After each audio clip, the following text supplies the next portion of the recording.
자, 오늘은 우리 사무엘하 6장 12절에서 23절 말씀 가지고 여호와의 괴가 다윗성에 들어올 때라는 제목으로 하나님의 말씀을 나누겠습니다. 지난 시간에 이제 다윗 왕이 이 여호와의 괴를 이제 다윗성 안으로 드리려고 그렇게 시도를 하다가 이 잘못되는 바람에 이 여호와의 괴를 수레에 싣고 오다가 그 수레가 뛰니까 우사가 그것을 만졌다가 이제 죽게 되는 일이 일어나죠. 그것 때문에 뭔가 지금 잘못됐다. 이게 싶어가지고 다윗이 이제 다윗성으로 가져오기를 그만두고 아마 그 근처에 있는 레위인의 집으로 이 여호와의 괴가 가게 됐던 것 같아요. 그래서 오벳에돔이라고 하는 레위인의 집에 이제 들어가서 3개월 동안을 있게 됩니다. 근데 이제 이 오벳에돔이 어떤 사람이냐면 이 역대상에 보면 이게 레위 지파 가운데서도 문지기를 담당하는 그 가족들이 있습니다. 그 족속들이 있는데 문지기를 담당하는 그런 사람이에요. 성전 문지기인데 문지기라고 해서 좀 이렇게 많이 계급이나 뭐 지위가 낮냐? 그렇지 않아요. 그러니까 성전을 관장하는 사람이죠. 그래서 이제 레위인들 중에서 상당히 서열이 높은 쪽이고, 그리고 이제 문을 담당하는 어떤 경호의 역할을 하기 때문에 굉장히 뭐 이제 몸도 좋고 뭐 약간 그렇습니다. 그런 사람이에요. 오베데돔이라는 사람이. 근데 이제 주로 이제 레위인들이 그 이제 각 주요 성들 근처에 많이 살아요.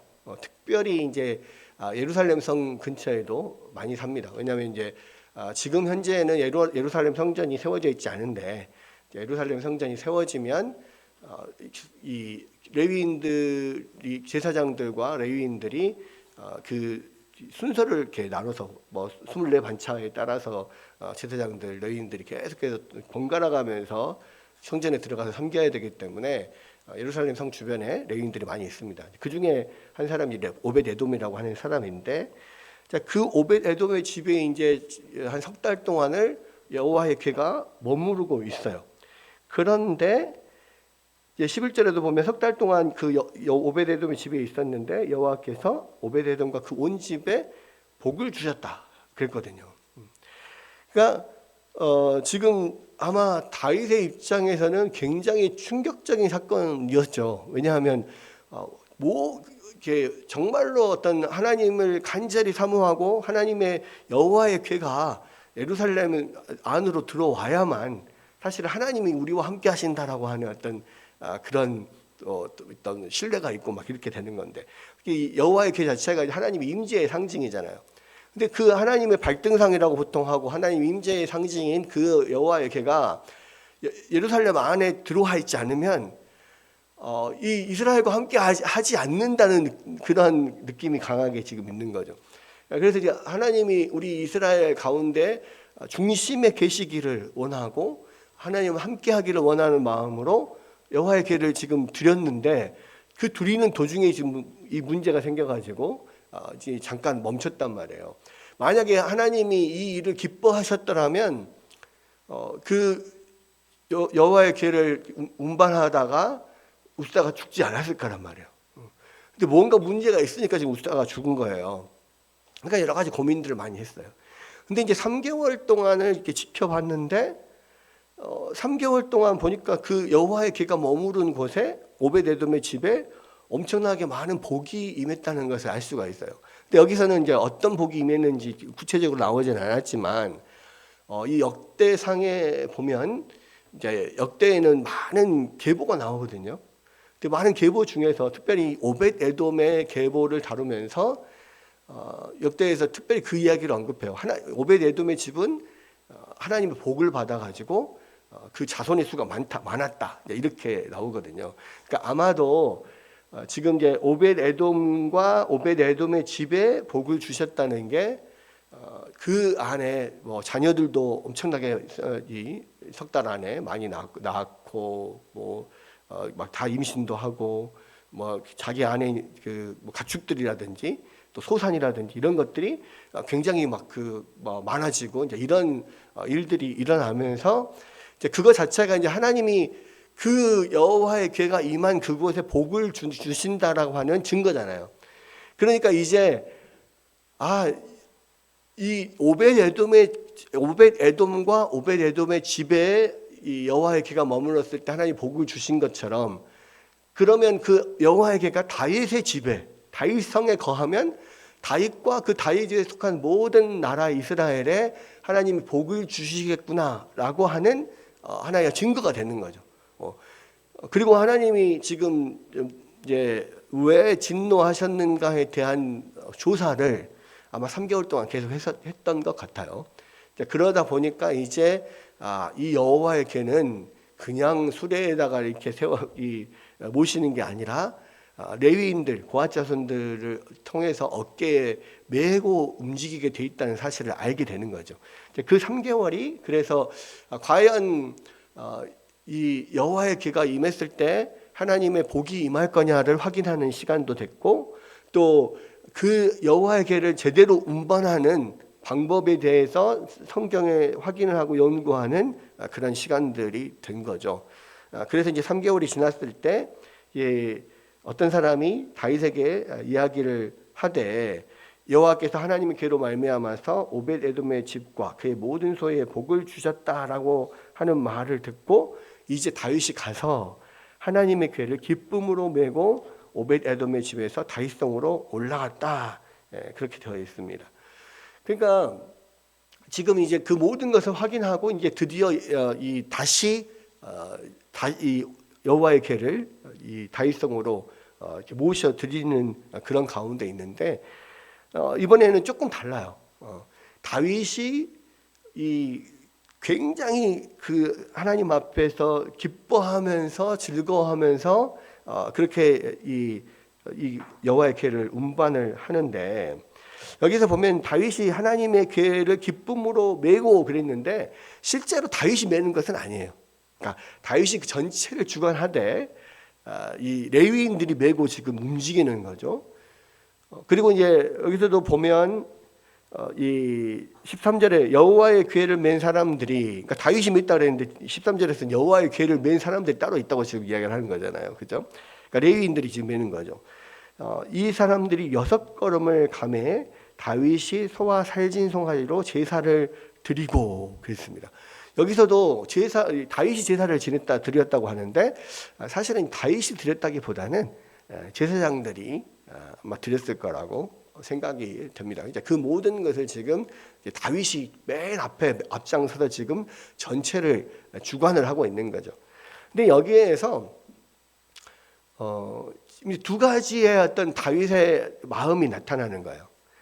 그러니까 여호와의 괴가 다윗성으로 들어온다고 하는 것에 대한 기쁨, 즐거움, 어쩔 줄 모르는 기쁨도 거기에 녹아 있고, 또 한편으로는 하나님의 임재 앞에 서는 사람으로서의 두려움. 그래서 이제 그 시편 기자가 보면 다윗이 이야기를 했던 또 다른 시편 기자가 이야기했던 간에 시편에 보면 여호와 앞에서 떨며 즐거워할지어다 이 이야기가 나오거든요. 그게 분명 우리가 하나님을 대하는 바른 방법이 뭐냐면 떨며 즐거워하는 거예요. 하나님의 존전에 있는 것은 정말로 즐겁고 기쁜 일이에요. 그런데 한편으로는 두렵고 떨리는 일이라고. 그래서 우리가 하나님을 경외한다고 하잖아요. 경외. 공경하고 사랑하지만 또한 두려움이 있는 거예요. 그 하나님의 거룩하심 앞에 죄인인 인간이 설 때에 본질적인 두려움이 있어요. 그 경외함이 있다고. 이제 이 면이 이제 두 가지가 다 나타나는데, 이 6걸음을 걸어가고 그 다음에 소와 살찐 송아지로 제사를 드립니다. 6걸음을 걸어간 이유는 뭘까요? 일단은 저번처럼 그런 불상사가 일어나지 않는가, 하나님이 혹시 진노하시진 않는가, 이런 방법이 제대로 된 것인가, 이런 걸 확인하는 거죠. 조심스럽게 걸어보고 괜찮으니까 그러면 하나님 앞에 여기서 제사를 드리고 가자, 이렇게 하면서 이제 제사를 드리는 겁니다. 그렇게 제사를 이렇게 드리면서 이제 하나님 앞에 또 떨며 즐거워함으로 하나님의 여호와의 궤를 이렇게 모시고 가는데 14절에 보니까 뭐라고 했어요? 다윗이 여호와 앞에서 힘을 다하여 춤을 추는데 그때에 다윗이 베옷을 입었더라 그랬어요.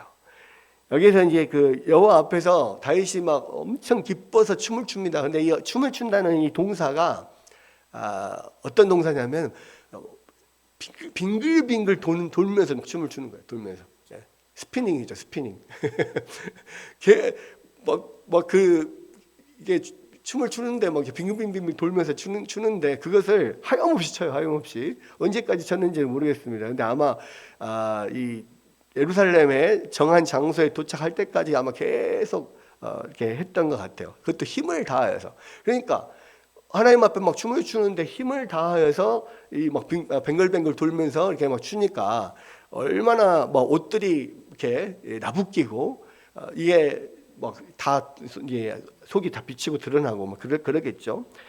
그때에 다윗이 베옷을 입었다 그랬습니다. 이 베옷은 두 가지죠. 두 가지. 첫 번째는 뭐냐면 보통 우리가 뭐 장례를 치를 때나 슬픈 일이 있을 때나 뭐 이렇게 뭔가 하나님 앞에 그러한 어떤 정갈한 이런 그런 단정한 모습으로 하나님 앞에 나아갈 때, 낮은 모습으로 나아갈 때 보통 베옷을 입거든요. 이 베옷은 약간 어떤 거냐면 그 제사장들이 입는 그런 앞에 그런 에봇 같은 건데 배 에봇이잖아요. 배 에봇. 이거는 약간 그 앞치마 같은 그런 겁니다. 그러니까 제사장들이 제사를 지낼 때 그 앞에 하얀 앞치마 같은 것을 입는데 그것을 배 에봇이라고 하거든요. 그러니까 이게 하나님을 어떤 섬기는 종의 모습인 거예요. 근데 지금 이 베옷을 입었다는 이야기는 뭐냐면 다윗이 지금 얼마나만큼 하나님 앞에서 낮아져 있는가를 보여주는 거예요. 그러니까 왕으로서 화려한 왕복을 입고 하나님 앞에서 쫙 이렇게 나를 따르라 하고 이렇게 따르는 게 아니고 정말로 왕이지만 하나님을 섬기는 종의 모습으로 그렇게 낮아진 모습으로 그것도 하나님 앞에서 막 뛰놀며 막 춤추며 막 이렇게 가장 낮은 모습을 기뻐하면서 그렇게 지금 여호와 앞에서 하나님 앞에서 지금 그렇게 뛰노는 거예요. 그러니까 이게 지금 그 전에 한번 실패를 통하여서 다윗에게 있는 그 마음가짐이 얼마나 지금 낮아져 있는 상태인가를 보여줘요. 또 한 가지는 이 베옷이 아까 제사장들이 입는 옷이라고 그랬잖아요. 그러니까 이 다윗은 또한 하나님 앞에 왕이지만 또 제사장이기도 한 거예요. 이게 이제 나중에 지금 다윗이 하는 일들을 쭉 보면 이게 다윗이 왕이자 제사장이 맞구나라는 것을 볼 수가 있는데 뒤에 보면 이렇게 나오죠. 17절에 여호와의 궤를 메고 들어가서 다윗이 그것을 위하여 친 장막 가운데 그 준비한 자리에 그것을 두매 다윗이 번제와 화목제를 여호와 앞에 드리니라. 이것도 번제와 화목제를 여호와 앞에 드렸다고 했는데 아마도 이제 제사장들이 드리고 다윗은 그 전체를 주관했을 거라고 생각을 합니다.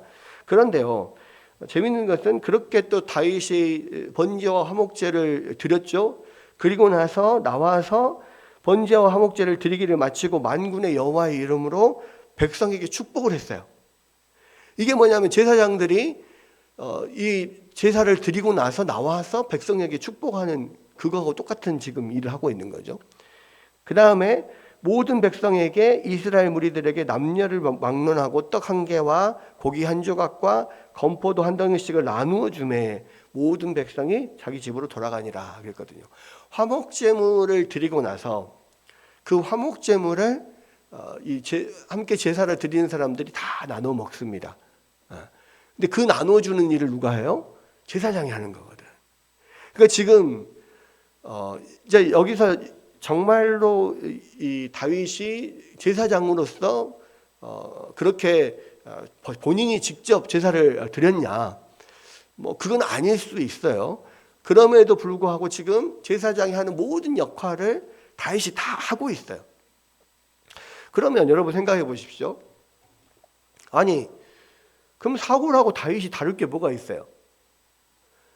사무엘이 사울 오기 전까지 사울이 이 제사를 번제를 안 드리고 계속 기다리고 있다가 사울이 일주일 뒤에 온다고 했는데 아무리 기다려도 안 오니까 사울이 대신 이 제사를 드렸잖아요. 근데 하나님이 그것에 대해서 이 잘못했다 라고 하면서 결국은 하나님 앞에 불순종한 거다 이렇게 이야기를 했거든요. 그렇잖아요.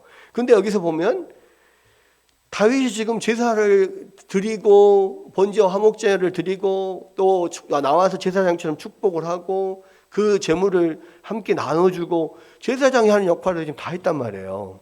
근데 왜 하나님이 이때는 다윗을 불순종했다고 하지 않는 거냐?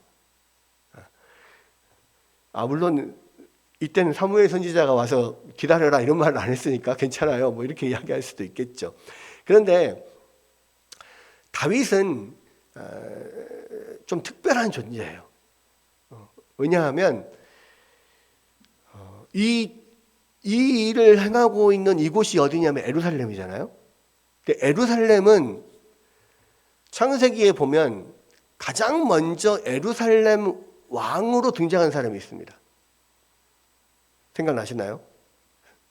살렘 왕 멜기세덱. 살렘이라고 하는 이 예루살렘이거든요.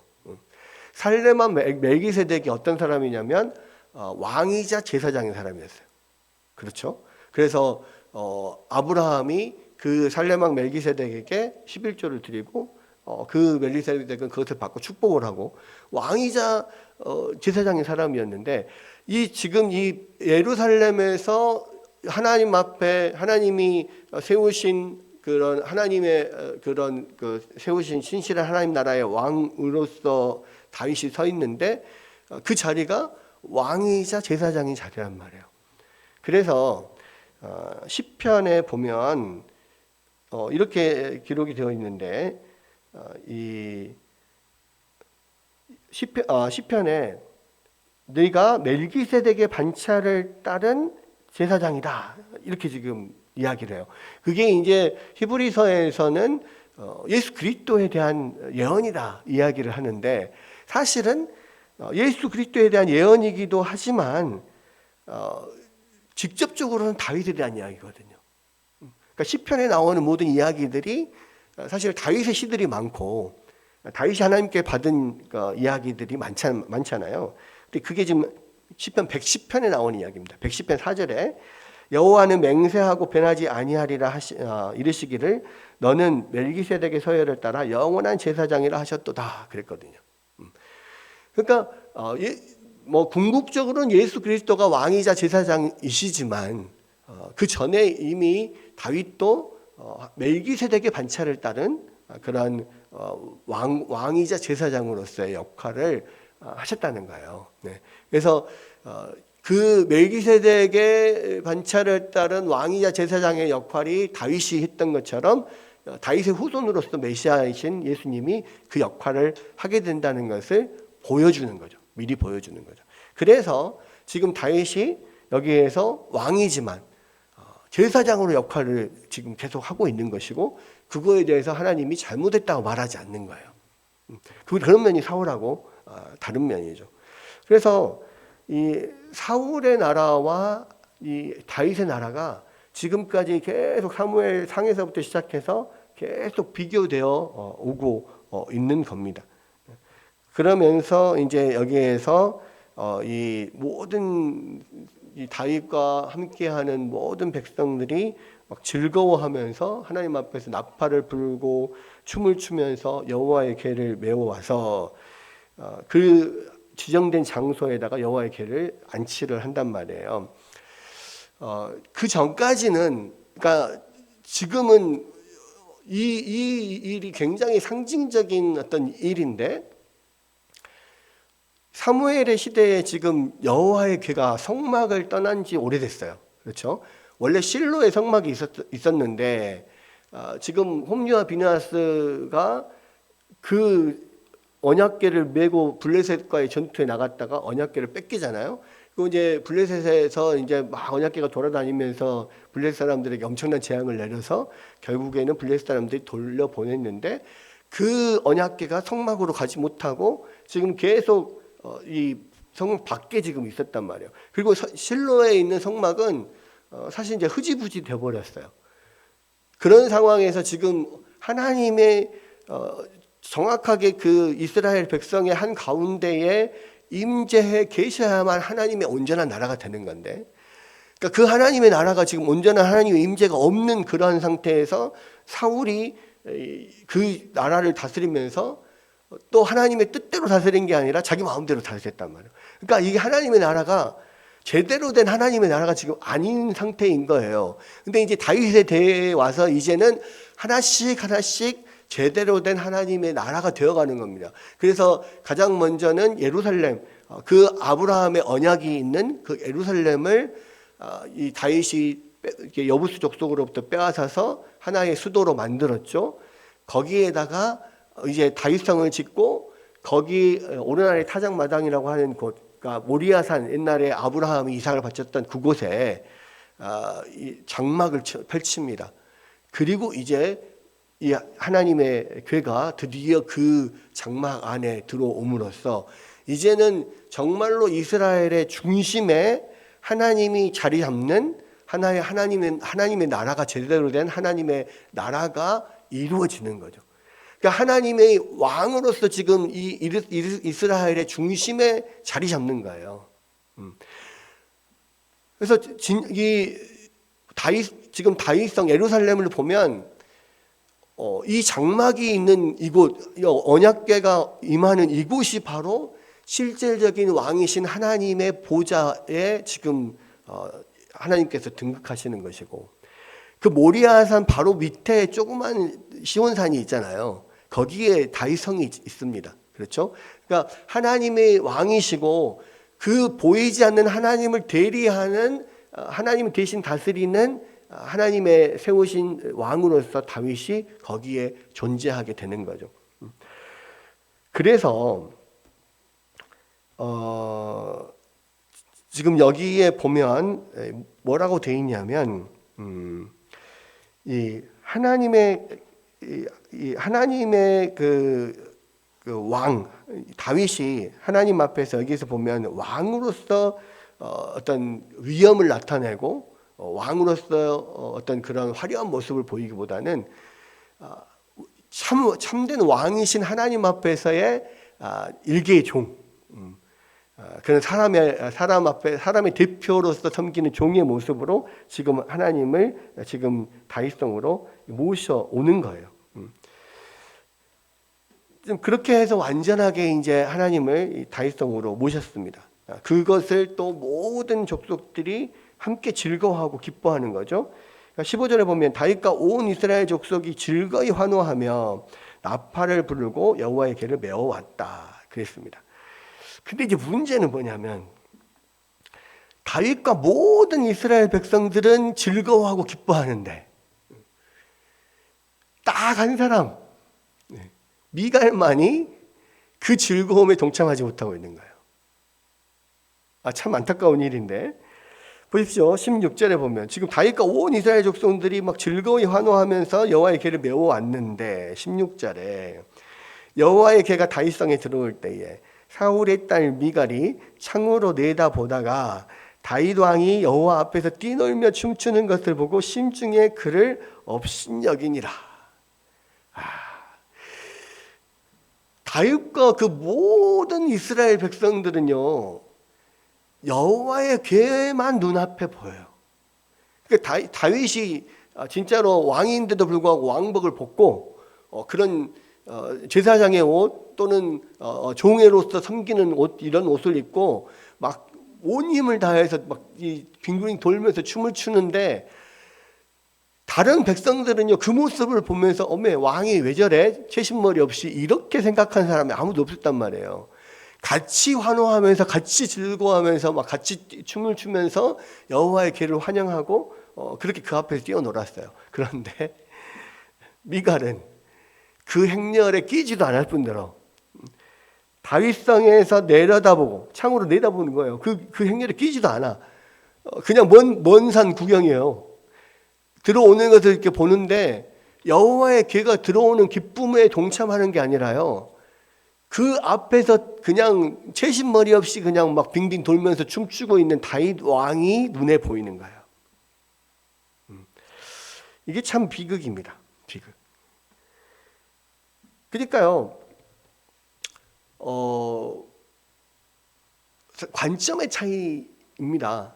그러니까 모든 백성들이 하나님 앞에서 어린아이처럼 즐거워하고 기뻐하고 있는데 사울의 딸 미갈은 그 하나님 앞에서 기뻐하는 그 왕의 기쁨에 함께 동참하는 것이 아니라 그 왕의 채신머리 없음을 보고 업신여긴단 말이에요. 그런데 재밌는 것은 미갈이 다윗의 아내잖아요. 다윗의 사울의 딸이기 전에 딸이기도 하지만 다윗의 아내입니다. 가장 처음 맞이한 아내였단 말이에요. 그리고 참 산전수전을 겪은 다윗 원래 이 미갈은 사울이 다윗을 이렇게 꼬드겨 가지고 미갈을 주겠다라고 하면서 자꾸 여러 가지 막 그 열악한 조건들을 내세우면서 다윗을 전장에 내보내서 죽이려고 했단 말이에요. 근데 그게 안 돼 가지고 결국 어쩔 수 없이 미갈을 다윗에게 시집을 보냈어요. 그런데 이제 처음에는 미갈도 그래서 다윗을 너무 좋아했고 또 아버지 사울이 다윗을 죽이려고 할 때 다윗을 막 피신시키기도 하고 막 그랬는데 다윗이 이제 오랜 세월 동안 도망을 다니다 보니까 사울이 그 딸 미갈을 그냥 다른 사람한테 또 시집을 보내가지고 지금까지 살게 했잖아요. 근데 이제 다윗이 이스라엘 왕이 되면서 내 아내를 달라 그래가지고 다른 남자하고 살고 있는 미갈을 데려다가 지금 왕궁에서 자기 왕비로 같이 살고 있는 그런 상황입니다. 그런데요, 여기서 보면은 그 미갈을 이야기를 하는데 계속해서 한 번도 다윗의 아내라고 말하지 않고 계속 사울의 딸 미갈 계속 이렇게 이야기를 하고 있어요. 여기서도 보면 16절에도 사울의 딸 미갈이 창으로 내다보다가 막 그랬지 않습니까? 또 20절에도 보면 사울의 딸 미갈이 나와서 다윗을 맞으며 이르되 또 23절에도 그래서 사울의 딸 미갈이 죽는 날까지 그에게 자식이 없었다. 지금 왜 이 사무엘 하가 사울의 딸 미갈이라고 이야기를 하냐면 이 미갈이 결국은 사울의 나라를 대표하는 마지막으로 남아있는 그러한 존재인 거예요.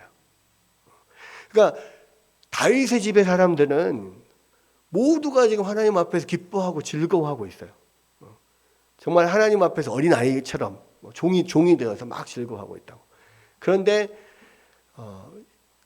미갈이 봤을 때는 사울의 집에 그런 사울 왕의 어떤 그런 관점으로 봤을 때는 그거는 정말 왕으로서는 할 수 없는 채신머리 없는 짓인 거죠. 사울의 나라의 입장에서는요, 왕은 근엄하고 이 뭔가 능력이 있고 위엄이 있고 모든 사람들 위해서 군림하고 이러한 존재란 말이에요. 그 채신머리 없이 막 거기서 이 베옷을 입고 춤추고 막 이럴 사람들이 아니라는 거죠. 그러니까 철저하게 어찌 보면 이 사울의 집 사람들은 하나님이 세운 왕이지만 이방 백성들의 왕과 똑같은 길을 가는 거예요. 그렇잖아요. 사무엘이 처음에 이스라엘 백성들이 왕을 요구했을 때 너희가 원하는 왕이 어떤 왕이지 아냐. 그 열방의 왕들처럼 너희들을 탄압할 것이고 너희 위해서 군림할 것이고 너희들 재산을 빼앗아갈 것이고 너희의 아들을 군인으로 사용할 것이고 막 이런 이야기를 하잖아요. 원래는 하나님의 나라의 왕은 그런 왕이 아니거든요. 군림하는 왕이 아니잖아요. 예수님께서 말씀하셨잖아요. 다른 나라는 세상 나라는 왕들이 권력 있는 사람들이 군림하는 나라지만 하나님의 나라는 아니다. 큰 자가 작은 자를 섬기는 그런 나라다. 그렇게 이야기를 하잖아요. 하나님 나라의 왕은 군림하는 왕이 아닙니다. 하나님 나라의 왕은 모든 백성들, 하나님을 섬기는 모든 하나님의 백성들의 대표인 거예요. 여러분 원래 그 대통령이라고 하는 그 위치는 왕과는 달라요. 민주주의에서의 대통령은 모든 국민들 중에서 가장 모든 국민들의 대표인, 모든 국민들 앞에서 가장 첫 번째 앞에 서 있는 사람, 이게 대통령이거든요. 그러니까 모든 백성들 위에서 다스리는 존재가 아니라 모든 백성들 중에서 가장 1번인 거예요. 1번. 그래서 프레지던트거든요. 1번이란, 그러니까 모든 1번 국민 이런 뜻이에요. 1번 국민. 다 국민이잖아요. 다 백성들인데 1번 국민. 약간 그런 느낌이에요. 하나님 나라의 왕은 모든 하나님의 백성들 중에서 1번 백성이에요. 그래서 왕이라고 표현하지 않고요. 여기서는 하나님 나라의 이제 뭐 주권자 이렇게 사실 표현을 했는데, 주권자라는 뜻이 뭐냐면 리더, 나기드라는 이야기가 리더라는 뜻입니다. 지도자, 리더. 모든 사람들을 이끄는 첫 번째 국민 이런 뜻인 거예요. 그러니까 사울의 나라의 왕과 사울의 가문에서의 생각하는 왕과 하나님 나라의 왕은 다른 거죠. 하나님을 섬기는 국민의 가장 첫 번째 1번 국민 이런 뜻인 거예요. 그러니까 지금 그 개념 자체가 완전히 다른 것이고, 지금 미갈 혼자만 딴 나라에 있는 거예요. 하나님이 세우신 나라의 어떤 그런 시스템이 아닌 어떤 사울이 세운 인간적인 나라, 딴 나라에 혼자만 지금 딴 나라에 지금 있는 겁니다. 자, 그러면서요, 이 다윗이 이제 모든 번제와 화목제를 드리고 모든 제물을 백성들이 나눠주고 축복을 하고, 그 다음에 마지막으로 20절에 보면 자기 가족에게 축복하러 돌아옵니다. 그러니까 이제 제사장으로서 가정의 또 가장으로서 마지막 가족에게도 축복을 하려고 오는 거예요. 이거 되게 중요한 거거든요. 그러니까 하나님 앞에 제사를 드리고 나서 제사장이 나와서 축복하는 것을, 그 축복을 받는 백성들이 그 복을 빌어주는 것을 받는 그것이 되게 중요한 건데, 지금 가족에게도 그렇게 축복을 해주러 왔어요. 그랬는데 축복을 하러 돌아오니까 사울의 딸 미갈이 이렇게 말을 하죠. 다윗을 맞으면서 이스라엘 왕이 오늘 어떻게 영화로우신지 이러면서, 방탕한 자가 염치 없이 자기의 몸을 드러내는 것처럼 오늘 그 신복의 계집종의 눈앞에서 몸을 드러내셨나이다. 이렇게 좀 비꼬는 거죠. 얼마나, 아이고 어찌나 영화로우신지요, 막 이러면서. 그러니까 근데 이제 뭐 그냥 보기에는 그렇죠. 왜냐하면 이게 배 에봇을 입고 나름 하얀 그런 앞치마 같은 것을 두르고 막 앞에서 이렇게 막 훌떡훌떡 뛰면서 돌면서 춤을 추는데 다 이렇게 몸이 드러나 보이겠죠. 그 맨몸을 드러나 염치 없이 자기의 몸을 드러내 보였습니다. 그러니까 이제 이거를 두고, 그래서 이제 뭐 막 옷이 벗겨져 가지고 막 엉덩이가 다 보이는 줄도 모르고 막 춤을 췄다 이렇게 보통 이야기를 하는데, 성경은 그렇게 이야기하진 않습니다. 뭐 옷이 벗겨져 가지고 엉덩이가 보였다 이런 것은 아닌데, 옷 자체가 흰 에봇이니까 당연히 안에가 비칠 수 있고, 그것을 막 이렇게 손들고 막 이렇게 돌고 이렇게 춤추다 보면 몸이 드러나 보일 수 있겠죠. 그런데 왕으로서 그렇게 몸이 드러나 보이는 것, 그것을 모든 백성들이 다 보고, 심지어는 천한 종들도 그걸 다 보니까 이 왕비 입장에서는 사울의 나라의 사울의 딸인 미갈로서는 도저히 이해가 안 되는 거예요. 이해가 너무 수치스러운 일 아니냐, 이렇게 이야기를 하는 겁니다. 그랬더니 이렇게 막 비꼬니까 다윗이 뭐라고 해요? 다윗이 미갈에게 이르되 이는 여호와 앞에서 한 것이니라. 그러니까 이거는 내가 하나님 앞에서 하나님을 기뻐하며 즐거워하는, 하나님을 예배하는 그런 마음으로 내가 춤을 춘 거다. 하나님 앞에서 정말 어린 아이 같은 마음으로 나는 하나님 앞에서는 나는 왕이 아니다. 한 사람의 백성이고 일본 국민일 뿐이고 하나님을 전심으로 섬기고자 하는 한 사람일 뿐인 거다. 내가 하나님 앞에서도 내가 왕이냐? 지금 그렇게 이야기를 하는 거죠. 그러면서 막 그 미갈이 지금 자기를 비꼬고 비아냥거리니까 이렇게 이야기해요. 그가 네 아버지와 그의 온 집을 버리시고 나를 택하사 나를 여호와의 백성 이스라엘의 주권자로 삼으셨으니 내가 여호와 앞에서 뛰놀리라.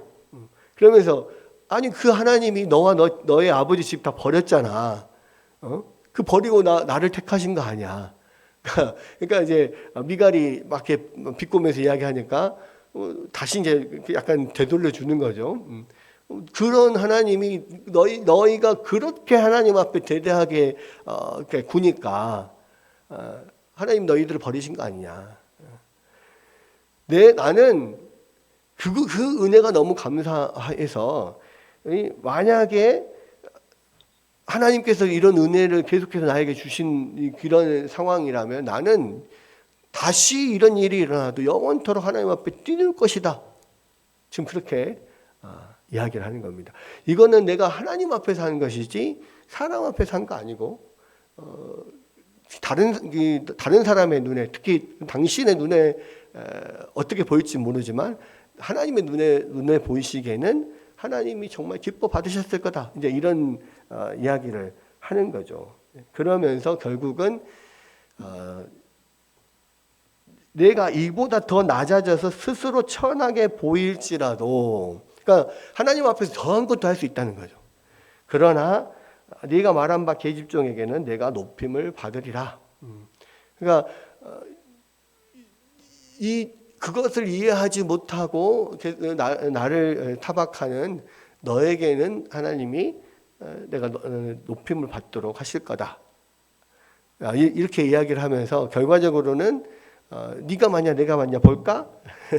약간 이런 마음이 이런 생각인데 결과적으로는 이 다윗이 맞다는 것을 하나님께서 보여주죠. 어떻게요?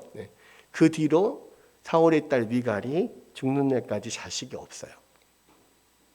그러니까 결국은 이게 미갈의 생각이 틀렸다는 것을 보여주고 다윗의 그런 생각이 맞다는 것을 하나님께서 인정해 주는 그러한 결과가 되는 거죠. 또 한편으로는요, 이게 이제 사실은 사울의 집의 그 맨 마지막 모습을 보여주는 거예요. 하나님께서 이미 사울을 버리심으로써 결국 사울의 집의 자손들이 완전히 끊길 것을 이야기하셨잖아요. 그리고 사울과 그의 아들들이 다 죽죠. 그리고 마지막에는 이 미갈이 사울의 집의 피를 이어갈 수 있는 그런 마지막 희망이었는데, 그러나 이 미갈이 하나님이 세우신 종인 이 다윗이 하나님 앞에 행하는 그 모습을 보고 그런 업신여김으로 인하여서 결과적으로는 자녀를 낳을 수 없게 되고 그것으로서 결국은 그 사울의 집이 멸망하게 되는 겁니다. 완전히 막을 내리는 거죠. 여러분, 이것을 통해서요, 하나님께서 지금 우리 가운데 말씀하시는 게 있어요. 뭐냐면 하나님을 섬기는 데 있어서 하나님이 기뻐하시는 일을 하는 데 있어서 우리의 염치와 체면 이런 것들이 인간적인 어떤 면들 때문에 하나님 앞에 전심으로 예배하지 못한다면 하나님 그거 기뻐하시지 않는다는 거죠. 많은 경우에 우리는요, 하나님 앞에서 너무 좀 점잖게 예배를 드리지 않나 이런 생각을 해요. 하나님 앞에 정말로 그러니까 다윗은 나의 온 마음을 들여서 지금 모든 것을 들여서 가장 낮은 모습으로 하나님 앞에 지금 찬양하고 예배하는 거잖아요. 그리고 하나님이 기뻐하신다면 나는 더 천하고 더 낮은 모습으로 나갈 수 있다. 지금 이렇게 고백을 하잖아요. 그런데 많은 경우에 우리는 그 하나님 앞에 정말 전심으로 예배한다고 하면서 너무 어떤 체면이라든지 위신이라든지 나의 지위라든지 사람 눈을 의식한다든지 이렇게 하지 않는가? 과연 우리는 전심으로 하나님을 그렇게 예배하고 또 하나님 앞에서 나의 모든 존재를 철저하게 내려놓고 정말 어린아이 같은 심령으로 그렇게 주님을 섬기고 그렇게 주님 앞에 나아가고 있는지 이런 모습들을 다시 한번 봐야 되고요. 결과적으로는 이제 하나님 나라에 뭔가 잘못된 세상에 인간적인 면모가 들어와 있던 그런 리더였던 사울의 집이 여기에서 모든 그 사울의 가문이 완전히 막을 내리고 정말로 하나님께서 기뻐하시는 그 마음에 합한 하나님의 그런 종, 하나님의 세우신 왕인 다윗의 집이 견고해지는 면들을 보게 됩니다. 우리가 이 다윗의 집이 앞으로 이제 쭉 정말 견고하게 서기 위해서는 다윗의 이러한 겸비한 마음들이 변함이 없어야 돼요. 근데 이제 나중에 결과적으로 다윗도 그런 높은 왕위에 있다 보니까 이런 겸비한 마음들이 점점 사라지는 면들을 보죠. 그리고 결과적으로는 또 하나님 앞에 범죄하기도 하고 또 하나님 앞에 벌을 받고 또 엄청난 고생을 하기도 하고 압살롬의 반역도 일어나기도 하고 막 이렇게 되잖아요. 그것은 뭐냐? 이러한 하나님의 어떤 하나님 앞에서 처음 왕으로 세워질 때의 이런 초심을 잃어버린 결과거든요. 그러니까 우리가 이 부분을 굉장히 주목해서 볼 필요가 있어요. 하나님 앞에서 우리가 갖는 어떤 초심, 어린아이와 같음, 정말로 다른 사람들의 눈을 의식하지 않고 하나님만 바라보고 하나님께 영광 돌리기 위해서 모든 것을 쏟아놓는 그런 모습들. 우리 안에 이러한 모습들이 계속해서 유지될 때 우리가 신앙적으로 무너지지 않고 견고해질 수 있는 것이고, 이런 마음들이 조금이라도 교만한 마음으로 바뀌게 되거나 이렇게 되면 우리가 하나님 앞에서 그 교만함 때문에 넘어지는 그런 일들이 일어날 거예요. 다윗의 나라가 견고하냐 견고하지 못하냐는요, 결국 하나님 앞에서 이 다윗의 이러한 태도가 계속해서 이어지냐 이어지지 못하냐거든요. 이 세상에 많은 사람들이 있습니다. 또 이 성경에 나오는 많은 믿음의 선배들이요, 처음부터 끝까지 이 믿음에 견고하게 이 믿음을 지켜가는 사람들이 사실 많지 못해요. 왜냐하면 이네들도 다 인간들이니까. 그래서 많이 쓰러지고 넘어지고 다시 일어나고 하나님의 은혜로 다시 또 일어나게 되고 이런 면들이 있지만, 이 부분을 우리가 좀 늘 기억해야 될 것 같아요. 하나님 앞에서의 이러한 다윗의 마음, 떨며 즐거워하는 마음, 하나님 앞에 겸비한 마음, 이 마음을 하나님 우리 가운데서 계속해서 유지하게 해주시고, 이것을 통하여서 우리가 하나님께서 세우신 그런 신실한 종으로서 살아갈 수 있도록 인도하여 주옵소서. 이 기도하는 우리 모두가 되었으면 좋겠습니다. 이 시간 함께 잠깐 기도합시다. 우리 함께 기도할 때에 오늘 다윗의 모습을 통하여서 정말 우리가 하나님 기뻐하시는 종들이 어떠한 모습인가를 다시 한번 보게 됩니다. 그리고 그 정반대의 모습으로서의 미갈의 모습을 또 보게 되고요. 예수님은 우리 가운데 어린아이와 같지 않으면 천국에 들어갈 수 없다. 또 이 어린아이와 같은 자들이 천국에 들어갈 수 있다. 이렇게 이야기를 하셨는데 이런 마음인 것 같아요.